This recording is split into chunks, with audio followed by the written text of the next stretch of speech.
Hi, I'm Michael Bracchio. I'm one of the chiropractors here at the Life at Wellness Center. One symptom that's very common when we're experiencing low back pain is pain with bending forward. Whether we're bending forward to put our socks on or our shoes, or if we're just trying to pick something off of the ground. And this is especially common if we're dealing with low back pain that's caused by a disc issue, whether it's a herniated disc or just an irritated disc. And an exercise that we can do to help with this is called a hip hinge. And what the goal of the hip hinge is to move through our hips while maintaining a neutral spine. To perform the hip hinge, we'll need a dowel or a broom. And what we're going to do is we're going to place the dowel on our back. And so we want to have 3 points of contact. The back of our head, between our shoulder blades, and then on our tailbone. And so what we're going to do is we want to make sure that we maintain these 3 points of contact throughout the movement. And what we'll do is we're going to push our hips back towards the wall behind us, and then come back up into that starting position.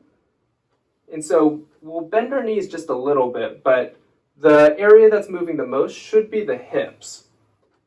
And so you'll see that if I start to actually move through my low back, the dowel will actually come up off of my tailbone, and that'll let me know that I'm actually moving through the low back instead of through the hips.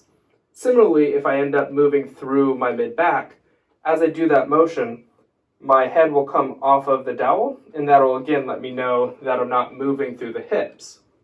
Because we don't always want to have to use a dowel whenever we bend to pick something off of the ground, we can actually practice the hip hinge without the use of the dowel. And so what I'll typically do is I'll put one hand on my belly button and one hand on my low back, just for a little bit of feedback. And we'll repeat that motion to see if we're able to do the hip hinge. And so again, we're going to push our hips back towards the wall behind us and then come back up. And so we can feel with our hands if we're actually moving through the low back or if we're moving through the hips, which is what we're supposed to do.